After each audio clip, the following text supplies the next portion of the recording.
করেছিল।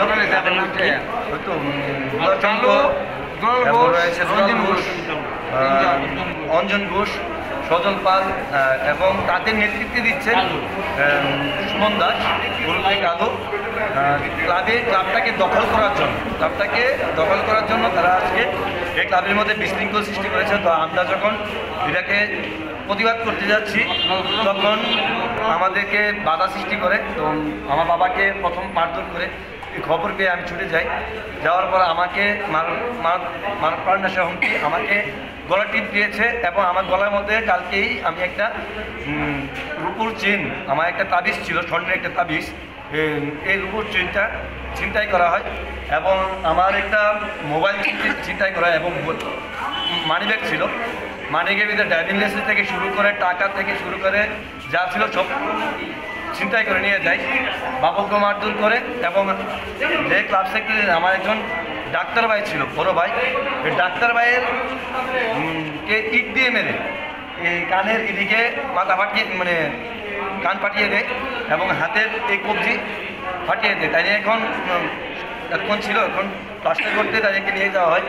কিন্তু প্রচণ্ড এখন পরবর্তী সময় দেখা গিয়েছে যে আমার গলা টিপ তো দিয়েছে। আমার মারার প্ল্যানটা ছিল যে আমার অন্ধকুষ্ঠ তারা টিপ দিয়েছে, টিপ দিয়ে ফুল্লি মারার প্ল্যান ছিল এবং মাটির পালিয়ে প্রচণ্ড লাভ দিই। আমার এই প্রচণ্ড ব্যথা করছে, আমার হাত ব্যথা করছে এবং তারা অনেকজনই ছিল মারার জন্য। কোন জায়গায় ঘটনাটা হয়েছে? কাশীপুর বাজারে, কাশীপুর শ্রী অরবিন্দ সবুজ ক্লাব। কয়টার সময় ঘটনা হয়েছে? এটা ঘটনা হয়েছে 2টা থেকে 2:15 এর আগে। কীভাবে আপনারা জীবিত আসলেন? আমাকে প্রথমত আমি পুলিশকে খবর দিই, কারণ আমি স্টেট যুব মোর্চার একজন সোশ্যাল মিডিয়ার দায়িত্ব আছি এবং ক্লাবের একজন এক্সিকিউটিভ মেম্বার হিসেবে দায়িত্ব রয়েছি। যখন আমি এক্সিকিউটিভ মেম্বার হিসেবে দায়িত্ব যখন আমি দেখতে যাই তখন আমার এভাবে চলা হয়।